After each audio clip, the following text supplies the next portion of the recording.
السلام علیکم ناظرین۔ فالج کے مرض کی عمومی وجوہات دو ہوتی ہیں۔ ایک وجہ ہوتی ہے اعصابی نظام میں کمزوری، یہ بہت کم ہوتی ہے۔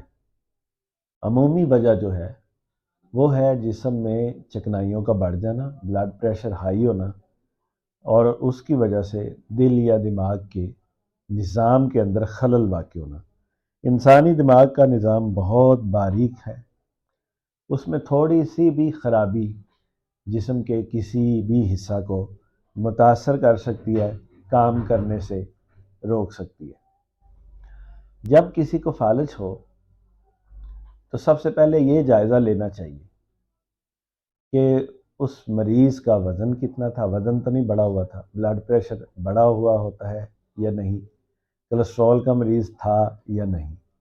اگر ایسا مریض ہے کہ اس کو گیس قبض بھی رہتی ہے، موٹاپا بھی ہے، بلڈ پریشر کے امراض بھی ہیں، اور اس طرح کولیسٹرول اور دیگر عوارض بھی ہیں، تو ایسے مریضوں کو فوری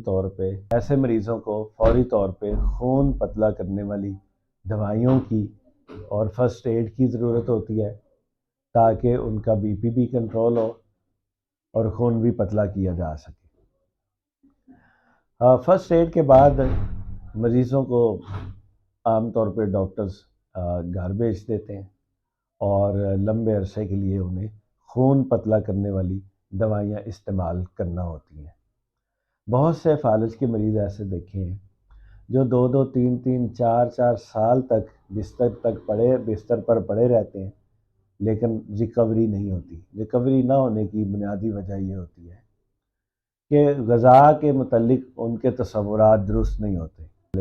جو اہل خانہ ہوتے ہیں وہ سمجھتے ہیں کہ مریض کو ثقیل، مرکن اور مسکن غذاؤں کی ضرورت ہے، اور کمزوری کی وجہ سے اس کو فالج ہوا ہے، وہ غذائیں زیادہ کھلا رہے ہوتے ہیں، جس وجہ سے فالج سے ریکوری نہیں ہو رہی ہوتی۔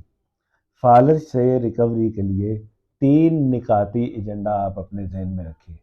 نمبر 1 ہے کہ بی پی ہائی نہ ہو، بلڈ پریشر نارمل رہے، تو بلڈ پریشر کی دوائیں استعمال کرنی چاہیے۔ دوسرا یہ ہے جو اس کے ساتھ ہی جڑا ہوا ہے کہ فالج کے مریض کا خون گاڑھا نہ ہو، پتلا رہے، تو پتلا رکھنے کے لیے ایسی غذاؤں سے پرہیز کرنا چاہیے جو خون گاڑھا کرتی ہیں، اور خون پتلا کرنے والی دوائیاں معمول کے مطابق استعمال کرنی چاہیے۔ اور تیسرا اہم نقطہ یہ ہے کہ ایسے مریض کو گیس قبض کا مسئلہ لاحق نہیں ہونا چاہیے۔